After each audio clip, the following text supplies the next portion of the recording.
Vraiment, on va avoir un temps de prière dans quelques instants. Je voudrais qu'on continue sur le thème qu'on avait commencé à regarder, la puissance de la résurrection. Amen. Lorsque nous parlons de ces choses, c'est beau de les entendre, c'est bien de les comprendre, mais il y a toujours une question qui est là, mais comment on fait pour rentrer dedans? Amen. Parce qu'il faut qu'à la fin de la journée, on expérimente ces choses-là. Amen. Et c'est dans ce sens-là que ce matin, on va prier. Amen. La dernière fois, quand nous avons commencé à parler des saints, nous avons pris pour texte de base Romains chapitre 8, verset 18 au verset 23. Et nous avions établi trois vérités fondamentales que les Écritures nous révèlent sur ce thème-là, la puissance de la résurrection. La première vérité est que l'apôtre Paul dit dans 1 Corinthiens 15 que le message de l'Évangile, il vient nous révéler ce message-là, qui est la puissance de la résurrection. Il nous parle de ce message-là. Et c'est le contenu du message de l'Évangile. Ça, c'est la première vérité. Amen. Dans 1 Corinthiens 15, l'apôtre Paul dit que si nous ne parlons pas de résurrection des morts, notre message est sans contenu. Amen. Donc, c'est le contenu du message de l'Évangile. Amen. C'est pour ça qu'il va dire à Timothée que le Seigneur a mis en évidence la vie et l'immortalité par l'Évangile. Amen. Et la deuxième vérité que nous avons établie, c'est que c'est notre espérance. Alléluia. C'est l'espérance que l'Évangile vient nous révéler. Amen. C'est d'ailleurs pour ça qu'il dit que les 12 tribus d'Israël, ils ne cessent de rendre un culte à Dieu nuit et jour. Amen. Parce qu'ils espèrent l'accomplissement de la promesse que Dieu a faite aux patriarches. Alléluia. Amen. Mais quand on regarde ça, et qu'on se retourne à l'époque des patriarches, c'est des choses qu'on ne peut pas comprendre. Parce que la révélation n'était pas disponible par le Saint-Esprit. Amen. Mais c'est avec l'esprit de sagesse et de révélation que le Seigneur nous permet de comprendre que Moïse, quand il commençait à parler, il parlait de la résurrection des morts. Amen. Et la troisième vérité que nous avions soulignée, c'est que la résurrection des morts est la justice que la loi même réclamait. Alléluia. Amen. Amen. Et la justice que les prophètes annonçaient. Amen. Et Paul, qui reprend ces choses dans le Romains 1, 17, dit que c'est par l'évangile que le Seigneur veut nous révéler la justice. Amen. Par la foi et pour la foi. Alléluia. Amen. Et dans ce cheminement aussi, nous avons parlé de la puissance, parce qu'on parle de la puissance de la résurrection des morts. Mais d'où vient qu'on parle de la puissance de la résurrection des morts? Lorsque Noé est né, le nom qu'on lui a donné, ça veut dire consolateur, en disant que c'est lui qui allait délivrer son peuple de la peine que ce peuple-là connaissait à cause de la terre que le Seigneur avait maudite. Amen. Et le Seigneur a dit que je vous enverrai le consolateur. Alléluia. L'esprit de vérité. Amen. Donc, partant de là, nous avons compris que celui qui peut nous délivrer vraiment de cet environnement de mort, de cet environnement de corruption, c'est le Saint-Esprit. Alléluia. Amen. Amen. Et lorsque les disciples ont reçu le Saint-Esprit au jour de la Pentecôte, plus tard, ils ont fait face à des menaces. Et là, ils ont fait notre prière. Ils ont dit, Seigneur, déploie ta puissance en étendant ta main pour qu'il se produise des miracles, des signes, des guérisons. Alléluia. Et c'est une prière que nous devons faire quotidiennement. Amen. Mais sois appuyé sur ce que le Seigneur avait dit à Moïse dans Exode chapitre 6. Lorsque Pharaon s'obstinait à ne pas laisser partir le peuple, le Seigneur a dit à Moïse, tu vas voir maintenant ce que je vais faire à Pharaon. Une main puissante va le forcer à le laisser partir. Une main puissante va le forcer à le chasser même de son pays. Alléluia. C'est partant de là que les apôtres ont fait cette prière-là. Amen. Amen. Et en regardant la vie d'Abraham, Isaac et de Jacob, on a vu que lorsque le Seigneur est apparu, il a manifesté sa puissance. Parce qu'il a dit, je me suis fait connaître à eux sous mon nom, sous le nom de Dieu Tout-Puissant. Comme le Dieu Tout-Puissant. Mais je ne me suis pas fait connaître à eux sous mon nom l'Éternel. Alléluia. Et on a vu la toute-puissance de Dieu dans la vie d'Abraham. Amen. On a vu la toute-puissance de Dieu dans la vie d'Isaac. Dans un contexte de famine, dans un contexte où il n'y avait pas d'eau, il a creusé, il a eu de l'eau. Alléluia. Amen. Abraham lui-même, sa femme était stérile. Amen. Il était très avancé. Amen. Mais il a eu un enfant. Alléluia. Sans compter le fait que lorsqu'il sortait de la Mésopotamie, le Seigneur a déployé sa puissance. Pourquoi? Parce que lorsqu'il s'est révélé à l'apôtre Paul, il a dit que je te suis apparu pour faire de toi un témoin. Amen. Je t'ai pris du milieu des païens, vers qui je t'envoie, pour leur ouvrir les yeux. Alléluia. Le faire passer de la puissance de Satan à Dieu, des ténèbres à la lumière. Donc pour qu'Abraham sorte de la Mésopotamie, ce pays des Chaldéens. Les Chaldéens, ça veut dire comme des démons. Donc, pour nous faire sortir de l'oppression démoniaque, la puissance des démons, le Seigneur déploie sa puissance. Alléluia. Donc, il a fait ça pour Abraham. Il peut le faire et il veut le faire pour l'Église aujourd'hui. Alléluia. Et dans la vie de Jacob, comment il s'est révélé à Jacob? Lorsqu'il fuyait d'abord son frère Ésaü, le Seigneur s'est révélé à lui. Il lui a dit quoi? Il a dit qu'il a vu dans cette vision une échelle. Alléluia. Et lorsque le Seigneur reprend cet épisode-là dans Jean, il dit que vous verrez encore des choses plus grandes. Mais nous avions vu ici que ces choses dont il parlait de la résurrection des morts. Amen. Amen. Amen. Et c'est là que nous sommes arrêtés. J'avais hâte de continuer sur cette lancée, mais le Seigneur m'a ramené vraiment sur le sujet du baptême de l'Esprit ce matin. Amen. Mais pour aborder vraiment ce sujet-là, on va considérer l'angle de la vérité qui dit que la justice qui était réclamée par la loi, c'est la résurrection des morts. Amen. Amen. Amen. Donc on va relire notre texte de base et puis on va le croiser avec Philippiens chapitre 3 pour comprendre pourquoi est-ce qu'il est important pour nous aujourd'hui d'expérimenter le baptême de l'Esprit. Alléluia. Je vais lire Romains chapitre 8, verset 18 au verset 23. Et puis on va aller dans Philippiens 3, du verset 1 au verset 11. J'estime que la souffrance du temps présent ne saurait être comparée à la gloire à venir, qui sera révélée pour nous. Aussi la création attend-elle avec un ardent désir la révélation des fils de Dieu. Car la création a été soumise à la vanité, non de son gré, mais à cause de celui qui l'y a soumise. Avec l'espérance qu'elle aussi sera affranchie de la servitude de la corruption, pour avoir part à la liberté de la gloire des enfants de Dieu. Or, nous savons que, jusqu'à ce jour, la création tout entière soupire et souffre les douleurs de l'enfantement. Et ce n'est pas elle seulement, mais nous aussi, qui avons les prémices de l'Esprit. Nous aussi, nous soupirons en nous-mêmes, en attendant l'adoption, la rédemption de notre corps. Dans notre version, on dit la libération de notre corps. Alléluia. Et je crois qu'à une occasion, on a parlé un peu de la puissance de la corruption. Amen. Peut-être qu'à d'autres occasions, on pourra l'aborder. Alors, quand on va dans Philippiens chapitre 3, quelqu'un va lire pour nous. Du verset 1 au verset 11. Au reste, mes frères, réjouissez-vous dans le Seigneur. Je ne me lasse point de vous écrire les mêmes choses, et pour vous, cela est salutaire. Prenez garde aux chiens, prenez garde aux mauvais ouvriers, prenez garde aux faux circoncis. Car les circoncis, c'est nous qui rendons à Dieu notre culte par l'Esprit de Dieu, qui nous glorifions en Jésus-Christ et qui ne mettons point notre confiance en la chair. Verset 4. Moi aussi, cependant, j'aurais sujet de mettre ma confiance en la chair. Si quelque autre croit pouvoir se confier en la chair, je le puis bien davantage. Moi, circoncis le 8e jour de la race d'Israël, de la tribu de Benjamin, hébreu d'hébreu quant à la loi, pharisien quant aux ailes, persécuteur de l'Église, irréprochable à l'égard de la justice de la loi. Mais ces choses qui étaient pour moi des gains, je les ai regardées comme une perte à cause de Christ.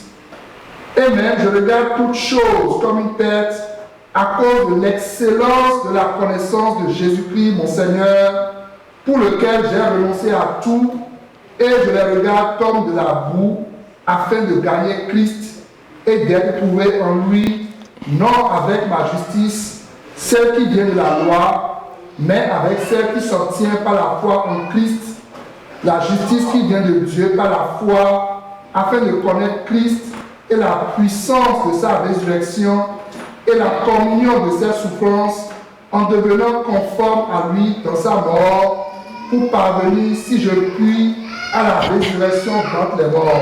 Amen. Amen. Vraiment, ça c'est... Il y a beaucoup de mystères là-dedans. Mais quand on regarde bien Philippiens chapitre 3, là, il y a deux niveaux qui se dégagent tout de suite quand on lit. Le premier niveau, c'est que l'apôtre Paul commence à présenter l'affection de la chair, la confiance en notre condition. Amen. Du verset 1 au verset 8.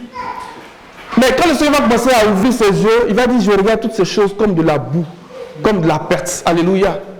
Pourquoi est-ce qu'il établit ces choses-là? Parce que l'affection de la chair, c'est la mort. On va aller dans Romains 8 pour lire ces choses-là. Amen. L'affection de la chair, c'est la mort. Et aujourd'hui, on parle de corruption à cause de la chair et du sang. C'est ce que nous avions vu la dernière fois.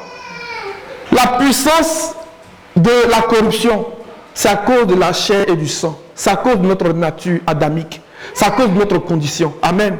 Mais si nous mettons notre affection, si nous mettons vraiment notre plaisir dans notre condition, mais c'est la mort. Alléluia. Romains 8, à partir du verset 4.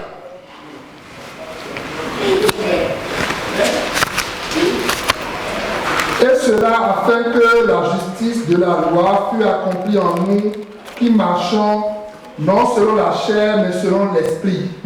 Ceux en effet qui vivent selon la chair s'affectionnent aux choses de la chair, tandis que ceux qui vivent selon l'esprit s'affectionnent aux choses de l'esprit. Verset 6.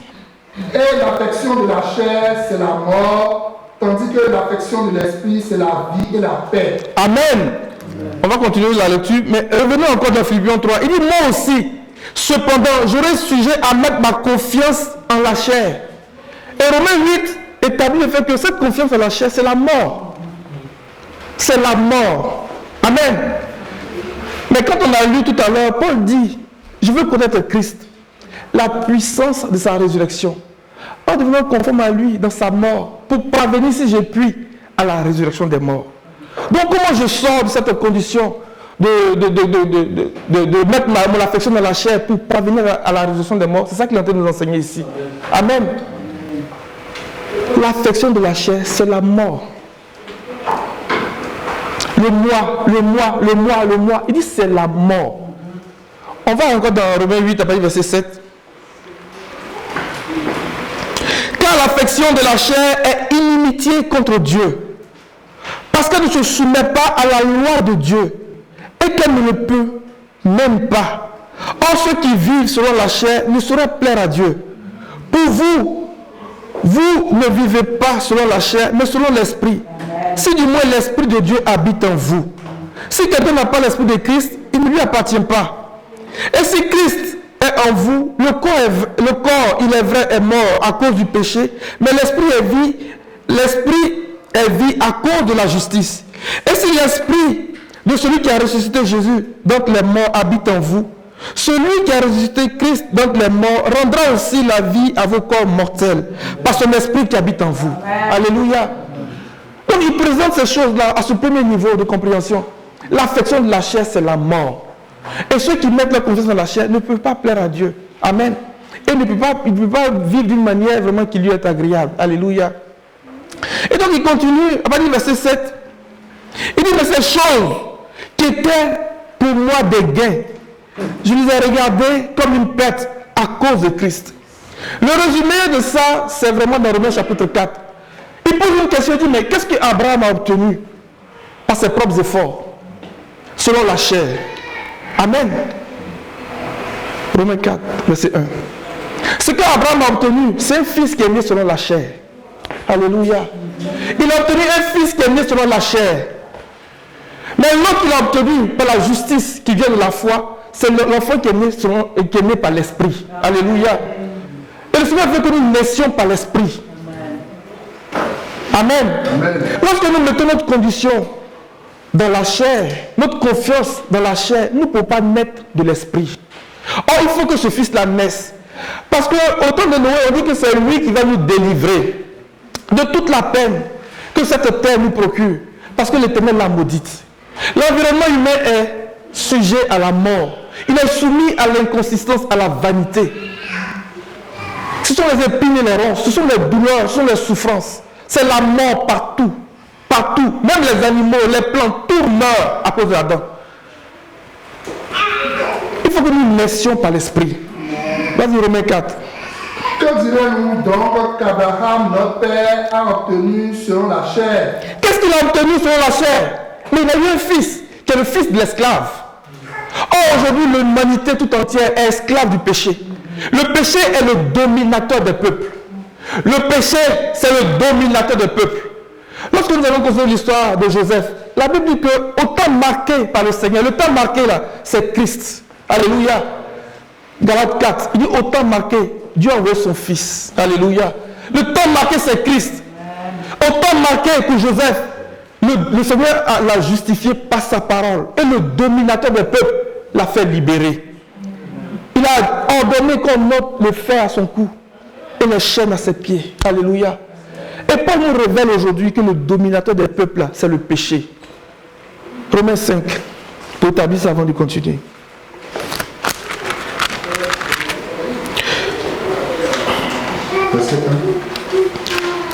Romains 5, non pas le verset 1, verset... Attends un peu. C'est pas Romains 3 même. Romains 3, verset 9. On va lire dans la version seconde 21 aussi. Pour aller chercher ce mot-là. Pour dire que le péché aujourd'hui, c'est le dominateur des peuples. C'est le pharaon de l'humanité. Alléluia. C'est le pharaon de l'humanité. Le péché. Et le péché vient saisir les gens. Le péché vient soumettre les gens à la mort, à la vanité. Alléluia. Donc lorsque nous parlons de la puissance de la corruption, c'est à cause du péché. Amen. Et celui qui exerce la puissance de la mort, c'est le diable. Amen. Et c'est par le péché que la mort règne. C'est par le péché que la mort règne. Alléluia. Il est le dominateur des peuples. Second 21. Oui, second 21, s'il te plaît. Que dit donc, sommes-nous supérieurs aux autres? Pas du tout. En effet, nous avons déjà prouvé que juifs et non-juifs sont tous sous la domination du péché. Sont sous la domination du péché. Et nous soupirons nous-mêmes. Et nous disons, comme Paul le dit dans Romains 7, qui me délivrera de ce corps de mort? Qui me délivrera? Joseph était saisi comme un animal. Il était saisi comme un animal. Il ne pouvait pas se soustraire. Mais il a fallu qu'au temps marqué par le Seigneur, il envoie sa parole pour le justifier. Et Romains 1, verset 17 dit quoi? C'est par l'évangile. Alléluia. L'évangile qui révèle la justice de Dieu par la foi et pour la foi. Alléluia. Au temps marqué, le Seigneur envoie son Fils et nous annonce le message du royaume par l'évangile. Alléluia. Et l'évangile nous justifie. L'évangile nous permet d'avoir la foi en Dieu, de dire que nous pouvons sortir de cette condition. Alléluia. L'affection de la chair, c'est la mort. Amen. Et Paul dit, je regarde toutes ces choses-là, ma condition comme de la boue. Il dit, mais ces choses, verset 7, Philippiens 3, verset 7, mais ces choses qui étaient pour moi un gain. Parce que comme Abraham, la question qui est posée, qu'est-ce qu'il a obtenu par la chair? Mais c'est un fils qui est né selon la chair. C'est le fils de l'esclave, c'est le fils du péché. Amen. C'est le fils de l'esclave, c'est le fils du péché. Amen. Mais qui ne peut pas hériter. Sarah a dit, chasse l'esclave et son fils. Parce que le fils de l'esclave ne peut pas hériter avec mon fils. Alléluia. Celui qui n'est pas né de l'esprit, il ne peut pas plaire à Dieu. Il ne peut pas hériter du royaume de Dieu. Alléluia. Amen. Amen. Si nous mettons notre condition de la chair, c'est Ismaël qui va naître. C'est la chair. Alléluia. Qui va produire toutes sortes de désirs, toutes sortes de convoitises. Et pour nous soumettre encore à l'inconsistance, à la vanité. Donc il faut que nous naissions de l'esprit. Alléluia. Il faut que Isaac naisse. Alléluia. Il faut que Noé naisse. Alléluia. Il faut que l'esprit vienne. Parce que c'est lui qui va nous délivrer de cette corruption, de l'esclavage du péché. Amen. Et Paul, ayant compris ces choses, il dit, mais ces choses qui étaient pour moi des gains, je les ai regardées comme une perte à cause de Christ. Et même je regarde toutes choses comme une perte à cause de l'excellence de la connaissance de Jésus-Christ, mon Seigneur, pour lequel j'ai renoncé à tout, et je les regarde comme de la boue afin de gagner Christ. Il y a une chose que je veux souligner ici dans le verset 8. Il dit, à cause de l'excellence de la connaissance de Christ. Mais de quoi est-ce qu'il parle? Enlevez l'Éphésiens chapitre 3. Amen. Il dit, lorsque vous lisez mes écrits, vous pouvez vous faire une idée de l'intelligence que j'ai du mystère de Jésus-Christ. Alléluia. C'est de ça qu'il parle, quand il parle de l'excellence de la connaissance de Christ. Éphésiens chapitre 3, après le verset 1. À cause de cela, moi, Paul, le prisonnier de Christ, pour vous païens, si du moins vous avez appris quelle est la dispensation de la grâce de Dieu qui m'a été donnée pour vous, c'est par révélation que j'ai eu connaissance du mystère sur lequel je viens d'écrire en peu de mots. En les lisant, vous pouvez vous représenter l'intelligence que j'ai du mystère de Christ. Il n'a pas été manifesté au Fils des hommes dans les autres générations, comme il a été révélé maintenant par l'Esprit aux saints apôtres et prophètes de Christ. Alléluia. Vous pouvez vous faire une idée de l'intelligence que j'ai du mystère de Christ. Et Romains 16, verset 25 dit quoi? Ce mystère a été tenu caché. Il a été tenu secret depuis des siècles. Alléluia. Mais il nous a été révélé maintenant par l'Esprit. Alléluia. C'est pour ça qu'il faut que nous naissions de l'Esprit. C'est lui qui va nous révéler le mystère de Dieu qui est Jésus-Christ. Alléluia. Parce que dans ce mystère-là sont cachés tous les trésors de la connaissance et de l'intelligence. Tous les trésors de la connaissance et de la science. Alléluia. C'est le mystère de Dieu. Alléluia. Vas-y. Romains 16, verset 25. À celui qui peut vous affermir selon mon évangile et la prédication de Jésus-Christ, conformément à la révélation du mystère caché pendant des siècles. Caché pendant des siècles. Mais manifesté maintenant par les écrits des prophètes, d'après l'ordre du Dieu éternel, Alléluia. pour porter à la connaissance de toutes les nations, afin qu'elles obéissent à la foi à Dieu, seul sage, soit la gloire au siècle des siècles par Jésus-Christ. Amen. Alléluia. Et il reprend la même chose dans Colossiens 1. Alléluia. Il dit Christ en vous, l'espérance de la gloire. Il dit c'est lui que nous annonçons en instruisant tout homme. Amen. Afin de présenter à Dieu tout homme devenu adulte en lui. Alléluia. Les apôtres dont il est question ici, dans le passage qui vient d'être lu là, les prophètes, ce ne sont pas les prophètes de l'Ancien Testament. Pourquoi? Lorsqu'on lit les écrits de l'Ecclésiaste, de Salomon, et notamment le livre de l'Ecclésiaste, Ecclésiaste ça veut dire prédicateur. Ça veut dire quelqu'un qui prêche la parole du Seigneur. Alléluia. Ecclésia, ça veut dire assemblée, ça veut dire église. Alléluia. Donc ce prédicateur, dont la Bible parle qu'il était plus intelligent que n'importe qui. Alléluia. À la fin de son discours dans l'Ecclésiaste, il a dit quoi? Il dit comble de l'inconsistance. Alléluia, dit l'Ecclésiaste. Comble de l'inconsistance, tout n'est que fumée et poursuit devant. Amen. Il dit qu'il a appliqué son cœur à explorer, à rechercher par la sagesse tout ce qui se fait sous le soleil. Amen. Et il a acquis beaucoup de sagesse, plus que n'importe qui avant lui. Alléluia. Mais même lui, ce mystère-là n'avait pas été révélé. Salomon, dans toute sa sagesse, il n'avait pas connaissance de ce mystère-là. Amen. C'est à cause de ça que Paul va dire dans 1 Corinthiens chapitre 2. Il dit que ce mystère était tenu caché, secret. Amen. Ce qui n'est pas monté sur le cœur de l'homme, ce que l'homme n'a pas vu, ce que l'oreille n'a pas entendu, Dieu l'a réservé pour ceux qui l'aiment. Alléluia. Et cette sagesse, nous l'enseignons par l'Esprit de Dieu. Amen. Salomon même, il n'a pas compris ce mystère. C'est pour ça qu'à la fin de sa vie, il a dit que comble de l'inconsistance. Parce que pour Salomon, tout va rester pareil. C'est pour ça qu'il va dire au verset 4 d'Ecclésiaste chapitre 1 qu'une génération s'en va, une autre vient, et la terre demeure toujours. Mais Salomon n'avait pas connaissance de ce mystère-là. Il ne savait pas, alléluia, qu'il y avait un plan caché du Seigneur pour l'humanité. Le mystère de la résurrection des morts. Même dans toute sa sagesse, il n'a pas eu connaissance de ça. Et le Seigneur va dire, il y a ici plus grand que Salomon. Alléluia. Il y a plus grand que Salomon. Et c'est le Saint-Esprit qui nous enseigne ces choses-là. C'est le Saint-Esprit qui nous donne de percer les mystères du royaume. Ce mystère qui a été tenu caché, secret. On va lire à partir du verset 1. 1 Corinthiens chapitre 2, verset 1. Pour moi, frère, lorsque je suis allé chez vous, ce n'est pas avec une supériorité de langage ou de sagesse que je suis allé vous annoncer le témoignage de Dieu. Car je n'ai pas eu la pensée de savoir parmi vous autre chose que Jésus-Christ et Jésus-Christ crucifié. Moi-même, j'étais auprès de vous dans un état de faiblesse, de crainte et de grand tremblement, et ma parole et ma prédication ne reposaient pas sur les discours persuasifs de la sagesse, mais sur une démonstration d'esprit et de puissance, afin que votre foi fût fondée non sur la sagesse des hommes, mais sur la puissance de Dieu. Verset 6.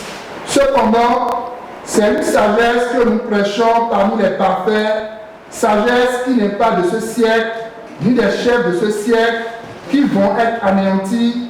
Nous prêchons la sagesse de Dieu, mystérieuse et cachée, que Dieu, avant les siècles, avait destinée pour notre gloire. Pour notre gloire. Continue. Sagesse qu'aucun des chefs de ce siècle n'a connue, car s'ils l'eussent connue, ils n'auraient pas crucifié le Seigneur de gloire. Aucun n'a connu cette sagesse-là. Même Salomon, dans toute sa sagesse, n'a pas connu ce mystère-là. C'est l'Esprit qui nous révèle ce mystère.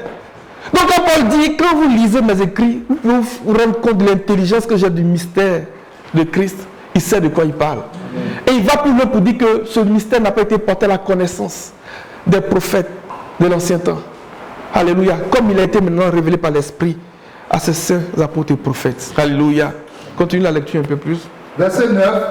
Mais comme il est écrit, ce sont des choses que l'œil n'a point vues, que l'oreille n'a point entendues, et qui ne sont point montées au cœur de l'homme, des choses que Dieu a préparées pour ceux qui l'aiment.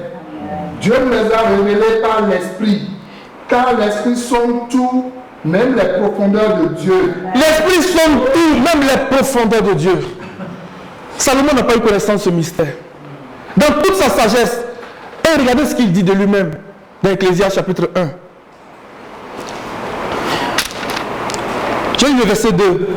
Il dit, comble de l'inconsistance, dit l'Ecclésiaste, comble de l'inconsistance, tout n'est que fumée. Quel avantage l'homme retire-t-il de toute la peine?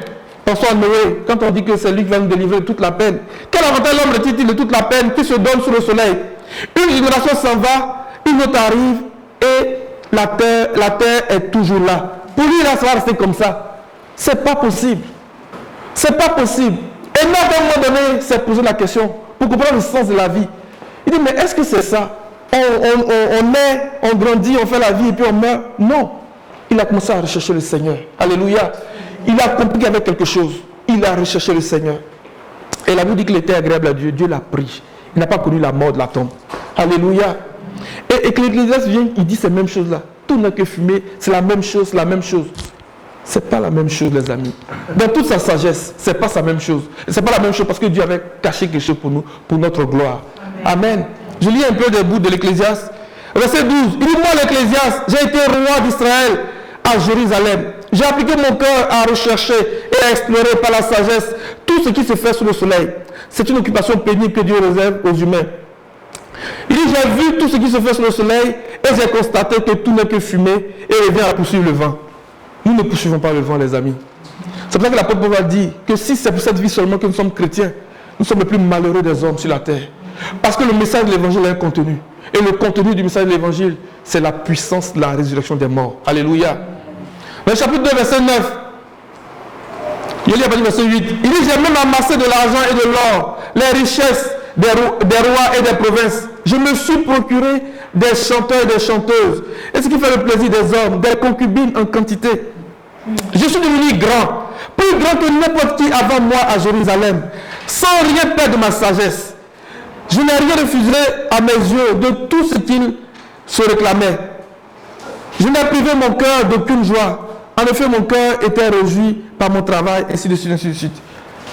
Malgré tout ça, là, il n'a pas compris ce mystère-là. Mais Dieu l'a réservé pour nous. Amen. Et le Seigneur veut que nous rentrions dedans. C'est pour ça que l'apôtre Paul dit, je prie pour vous. Que Dieu vous donne un esprit de sagesse et de révélation. Un esprit de sagesse et d'intelligence. Pourquoi il dit ça? Parce que si nous avons cet esprit-là, on va dire comme Paul. Il dit, le verset 8, il dit, j'ai renoncé à tout, je les regarde comme de la boue afin de gagner Christ. Si nous avons cet esprit-là, on va commencer à regarder les choses de la vie, les choses de la terre comme de la boue, afin de gagner Christ. Mais c'est un travail de l'esprit que le Seigneur fait pour ôter le voile de l'incompréhension, pour ôter le voile de la cécité. Allons-y dans le chapitre 9, pour voir comment le Seigneur fait ces choses-là. Lorsque l'apôtre Paul utilise le mot boue, ce n'est pas pour rien. Il y avait quelqu'un qui était né aveugle. Et pour le guérir, la Bible dit que le Seigneur a fait de la boue avec sa salive et il l'a appliqué sur ses yeux. C'était l'onction qui mettait sur ses yeux. Alléluia. Pourquoi il a fait ça? Jean chapitre 9. Et c'est la prière que nous voulons faire ce matin. Que le Seigneur lui-même vienne appliquer son collier sur nos yeux. Qu'il vienne oindre nos yeux. Pour que nous puissions regarder toutes choses comme une perte, toutes choses comme de la boue. À cause de l'excellence de la connaissance de Christ. À cause de ce mystère qui nous est révélé par le Saint-Esprit. Alléluia. Afin de gagner Christ. Jean chapitre 9, verset 1. Jean 9. Jésus vit en passant un homme aveugle de naissance. Ses disciples lui firent cette question. Rabbi, qui a péché, cet homme ou ses parents pour qu'il soit né aveugle? Jésus répondit, ce n'est pas que lui ou ses parents aient péché, mais c'est afin que les œuvres de Dieu soient manifestées en lui. Il faut que je passe tandis qu'il est jour les œuvres de celui qui m'a envoyé. la nuit vient où personne ne peut travailler. Pendant que je suis dans le monde, je suis la lumière du monde. Amen. Mais il dit, il faut que je fasse les œuvres de celui qui m'a envoyé. Mais qu'est-ce qu'il t'a envoyé de faire? Jean 6, 39.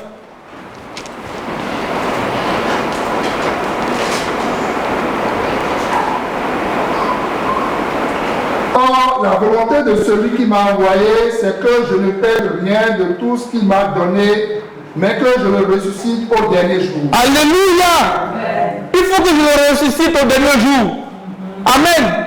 Donc le Seigneur vient ouvrir nos yeux sur la puissance de la résurrection. C'est le travail qu'il est venu faire.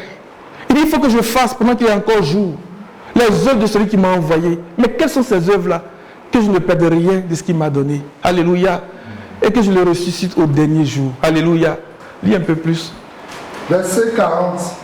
La volonté de mon Père, c'est que quiconque voit le Fils et croit en lui ait la vie éternelle, et je le ressusciterai au dernier jour. Alléluia. Amen. Amen. Que nos yeux s'ouvrent sur ces réalités-là. Que rendons l'intelligence vraiment de ce mystère.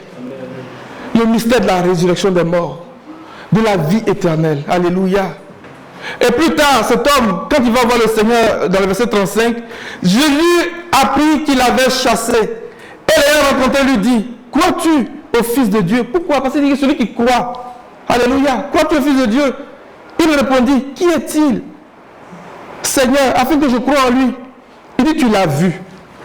Il faut que nous voyions. Alléluia. Tu l'as vu, lui dit Jésus. Et celui qui te parle, c'est lui. Et il dit, je crois, Seigneur. Et il se prosterna devant lui. Alléluia. Que Seigneur ouvre nos yeux. Que nous le reconnaissions, que nous le voyions. Alléluia.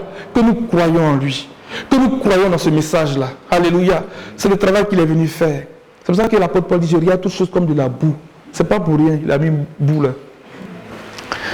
Et quand on repart un peu plus loin dans Jean chapitre 6, et Jean chapitre 9, lorsque les gens lui ont demandé, à partir du verset 10, il lui dit donc, comment tes yeux ont-ils été ouverts? Il répondit, l'homme qu'on appelle Jésus a fait de la boue et a oué mes yeux. C'est l'onction.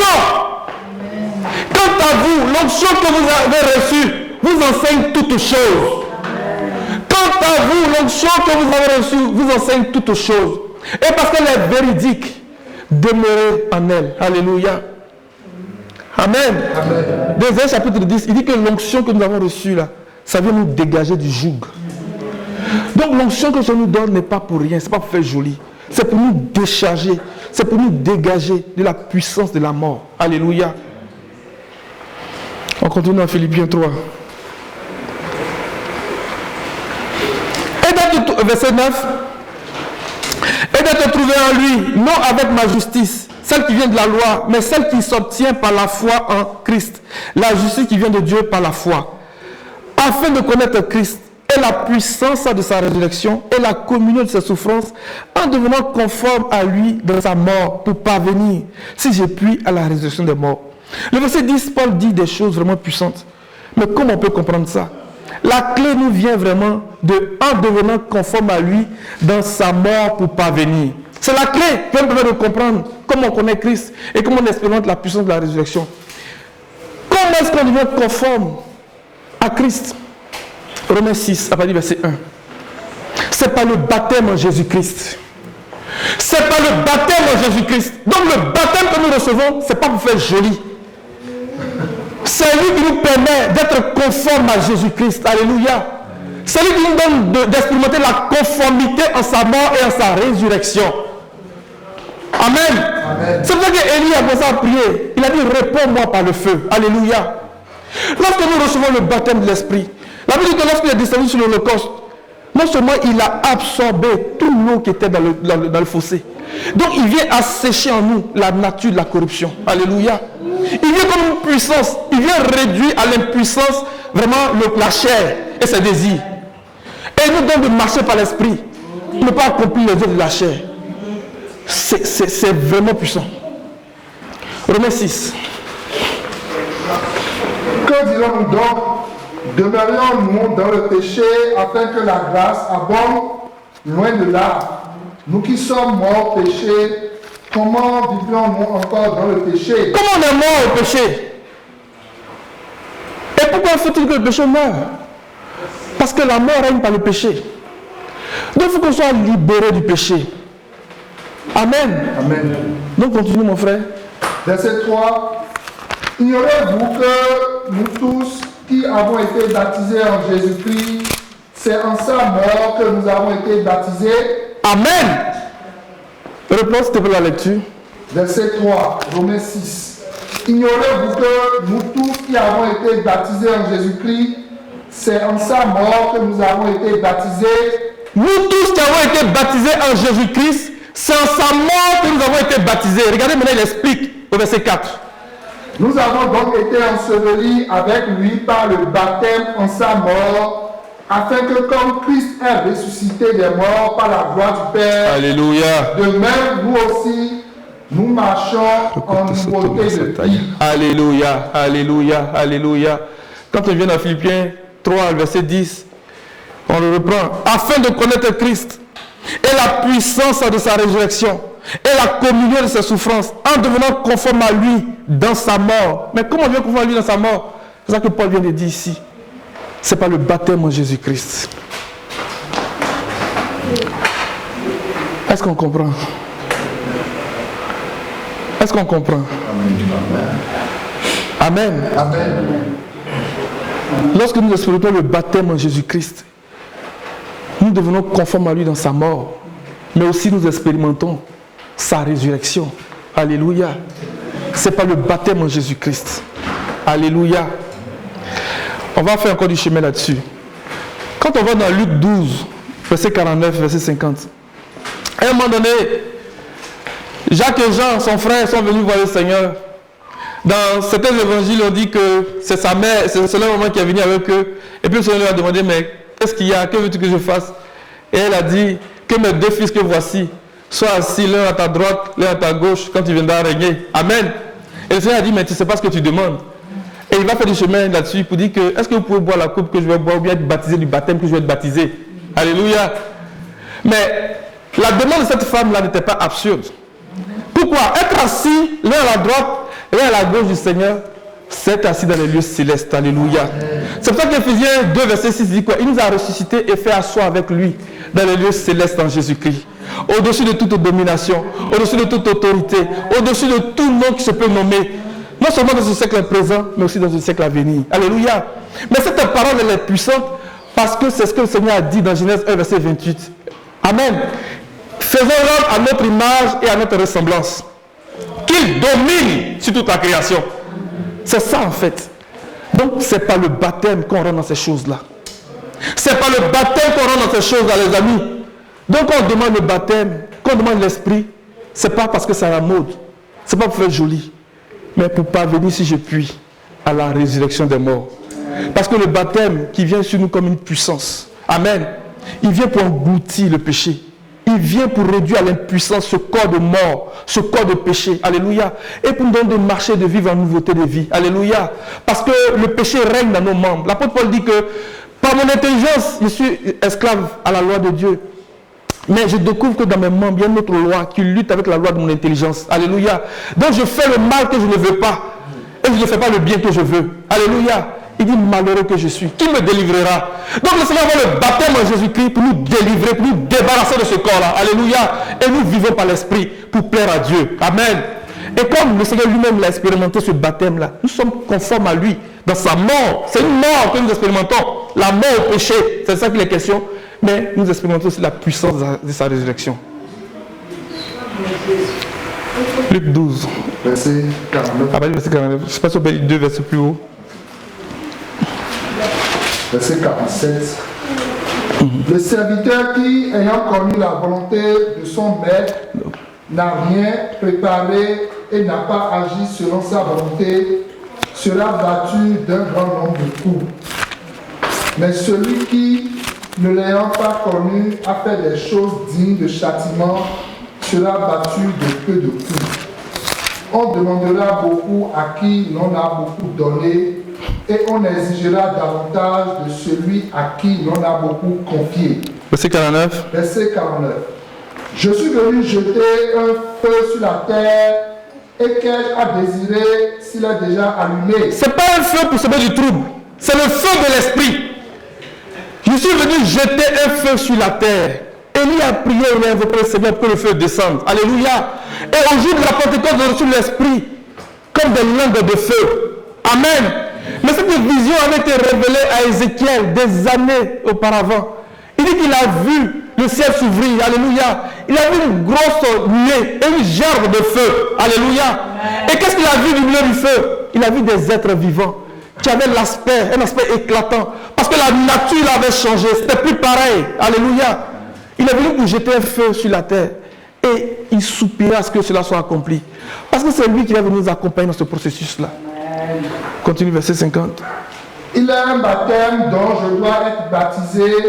Et combien il me tarde qu'il soit accompli. Il y a un baptême que lui-même il soupira à ce qu'il s'accomplisse. Amen. C'est pour ça que dans Hébreux 5, la Bible dit quoi? Il a présenté avec des cris et des larmes, des prières et des supplications à celui qui pourrait le délivrer de la mort. Mais c'est ça qu'il nous donne pour nous délivrer de la puissance de la mort. Ce baptême-là, ce feu-là, alléluia. Et lorsque nous le recevons, la Bible dit que nous sommes conformes à lui, dans sa mort et dans sa résurrection. Continue un peu plus. Verset 51. Pensez-vous que je sois venu apporter la paix sur la terre? Non, vous dis-je, mais la division. Ça là, c'est ce que dans Luc 2, Simon est en train de dire. Parce qu'il est destiné à apporter la contradiction. Et ce message-là, ça renverse les raisonnements. Ça renverse les doctrines préétablies. Ça renverse les traditions. C'est de ça qu'il est question. C'est de ça qu'il est question. Lorsque il était venu présenter le Seigneur dans Luc 2, Simeon, ce qu'il tente de dire, c'est de ça qu'il est question. Alléluia. Et nous devons soupirer. Et nous soupirons après le Seigneur que ce baptême-là s'accomplisse pour chacun de nous. Le baptême en Jésus-Christ. Le baptême en Jésus-Christ. Alléluia. Pour que nous soyons conformes à lui dans sa mort et dans sa résurrection. Amen. Vraiment, je vous invite à relire le passage de Romains chapitre 6, de Philippiens 3, que nous venons de lire pour comprendre qu'il est nécessaire, il est capital, pour que nous expérimentons ces choses-là. Alors, la grande question maintenant, c'est comment on expérimente ça. Amen. Comment on fait pour rentrer dedans? Amen. 2 Chroniques 5, après verset 11, et puis c'est en cela qu'on va prier. Je vais vous parler de la connaissance de Christ, la communion de ses souffrances. Mais ce qui est important aujourd'hui, c'est qu'on puisse prier ensemble. Alléluia. Est-ce que nous voulons prier ce matin? Amen. Est-ce que nous voulons prier ce matin? Amen. Nous allons nous lever, nous allons prier, nous allons demander au Seigneur de nous visiter ce matin. Au nom de Jésus. 2 Chroniques 5, à partir du verset 11. Et puis Actes chapitre 1. La Bible disait dans la chambre haute. Il persévérait dans la prière avec les femmes. Quand le jour de la Pentecôte est arrivé, alléluia, et ils ont expérimenté quelque chose d'extraordinaire. Ils ont expérimenté la promesse du Seigneur. Ils ont expérimenté la puissance du Saint-Esprit. Mais, on dit qu'ils étaient dans la chambre haute. Ils persévéraient. Mais ils priaient comment? Ils persévéraient comment? C'est ça que Chronique va nous révéler ici. Alléluia. C'est Esdras qui a écrit le livre des Chroniques. Alléluia.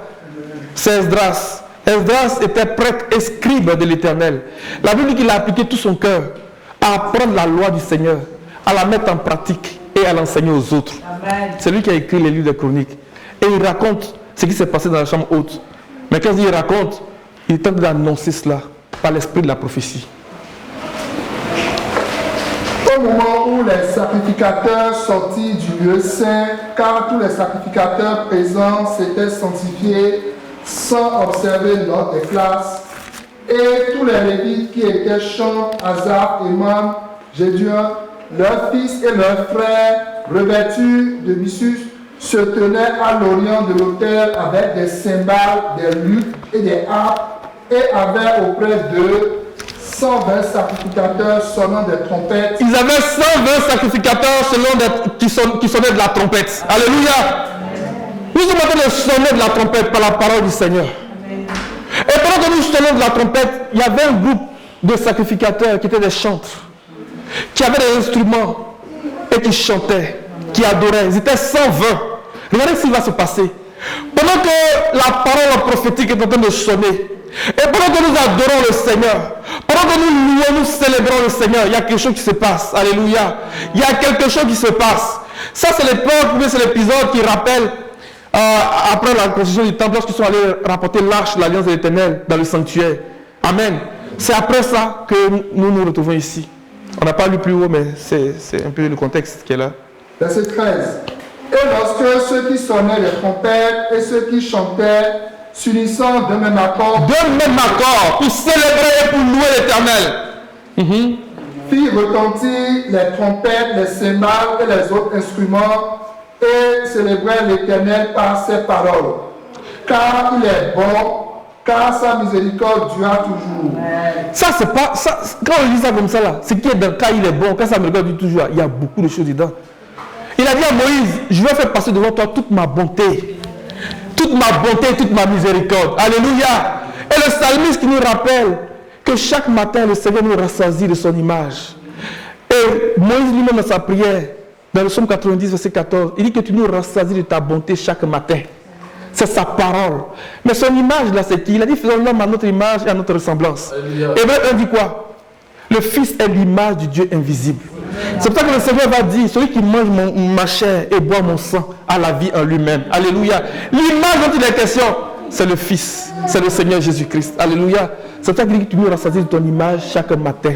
Comme la manne qui descendait chaque matin, quand on a annoncé le Fils. Alléluia. Il dit, car il est bon, car sa miséricorde durera toujours. Et pour faire du chemin sur ça, allons-nous dans le psaume 136, on ne va pas le lire là, mais à la maison, lisons le psaume 136. Il parle de la bonté et de la miséricorde du Seigneur. Il dit, pendant qu'il chantait ça, et pendant que les sacrificateurs sonnaient de la trompette, il y a quelque chose qui va se passer. Vas-y mon frère. En ce moment, la maison de l'Éternel fut remplie d'une nuée. Verset 14. Les sacrificateurs ne purent pas y rester pour faire le service à cause de la nuée, car la gloire de Dieu remplissait la maison de Dieu. Alléluia. C'est comme ça qu'ils étaient dans la chambre haute, dans Actes chapitre 1. Ils étaient là, ils étaient 120.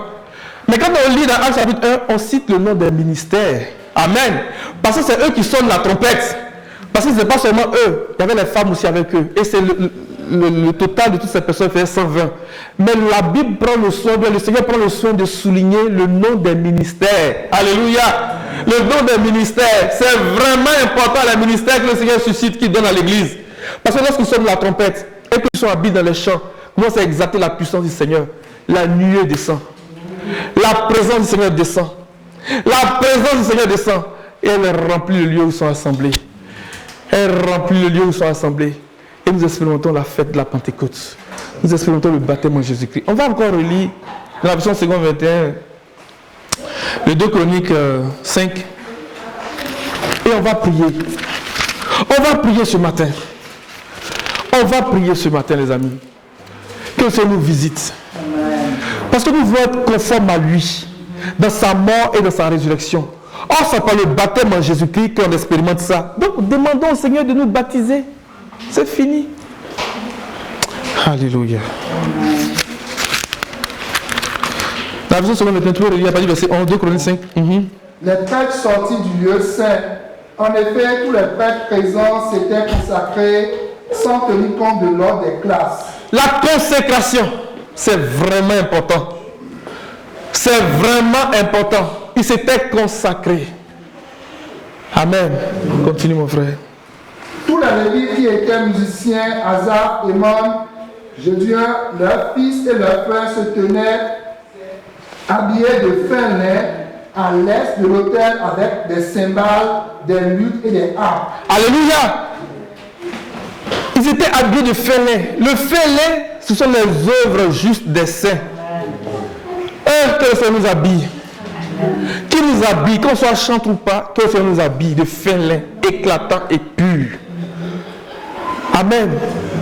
Et ils avaient les instruments à cordes, ils étaient en train de chanter. Lorsque Élisée a demandé qu'on apporte un harpiste, parce qu'il était dans un contexte de manque d'eau. Quand l'arpiste a commencé à jouer de la harpe, Élisée a commencé à prophétiser. Dans 1 Chronique, verset 25, 1 Chronique 25, avec le verset 1, Asaph, les mêmes qui sont là, La Bible dit qu'il prophétisait en s'accompagnant de la harpe. En fait, ça nous parle de l'inspiration de la grâce. Ça nous parle de l'inspiration de l'esprit. Lorsque nous commençons à chanter d'une certaine façon, lorsque nous commençons à chanter, pas n'importe quelle chanson, on nous parle des psaumes et des hymnes spirituels. Alléluia. On ne parle pas des chansons du monde. On ne parle pas des chansons avec des fonds musicaux qui viennent du monde. On parle des psaumes. Le Seigneur lui-même, avant d'aller à la montagne, ou bien avant d'aller dans le jardin de Gethsémane, il a chanté les psaumes. Amen. Amen. Que le Seigneur suscite des chantres ici. Amen. Qui sont capables de chanter les psaumes. Quand on lit les psaumes, on nous dit cantique de David, cantique des degrés. Mais quand on regarde ces psaumes-là, c'est tellement puissant, c'est tellement profond. Alors, le Seigneur est capable de susciter des chantres ici. Amen. Qui vont chanter les psaumes, qui nous donnent les mélodies qui vont avec les psaumes. On va les chanter. C'est de cette façon-là. Pendant qu'on chante ces psaumes-là, pendant qu'on les chante, qu'on célèbre, qu'on exalte la puissance du Seigneur et qu'on prophétise, amen, la nuée descend. Alléluia. L'Esprit descend et l'Esprit remplit le lieu. Continue mon frère. Il y avait avec eux 120 prêtres chargés de sonner de la trompette. Il y avait 120 prêtres. À ce moment-là, ceux qui sonnaient de la trompette et ceux qui chantaient s'unissant d'un même accord pour célébrer et louer l'Éternel, firent retentir les trompettes, les cymbales et les autres instruments et célébrèrent l'Éternel par ses paroles. Il est bon, oui, sa bonté dure éternellement. Alors le temple, la maison de l'Éternel, fut rempli Alléluia. Les prêtres ne purent pas reprendre leur service à cause de la nuée. La gloire de l'Éternel remplissait en effet la maison de Dieu. Alléluia. Et c'est ce que nous voulons faire ce matin. Nous voulons chanter, nous voulons célébrer le Seigneur. Et que la nuée du Seigneur descende. Et que l'Esprit descende ce matin. Parce qu'il faut qu'on soit conforme à lui. Lui-même a soupiré après ce baptême-là. Il faut qu'on l'expérimente, les amis. Il le faut. La Bible dit, en devenant conforme à lui, pour parvenir, si je puis, à la résurrection des morts. Donc, il faut ça. Il faut ça. C'est un bout que j'ai sauté, mais le Seigneur fait grâce. Un moment donné, on reviendra là-dessus. Mais là où je voulais arriver ce matin, c'était ça. Et c'est ça le titre du message aujourd'hui, c'est le baptême en Jésus-Christ. Alléluia. Le baptême en Jésus-Christ. On va se lever, les amis.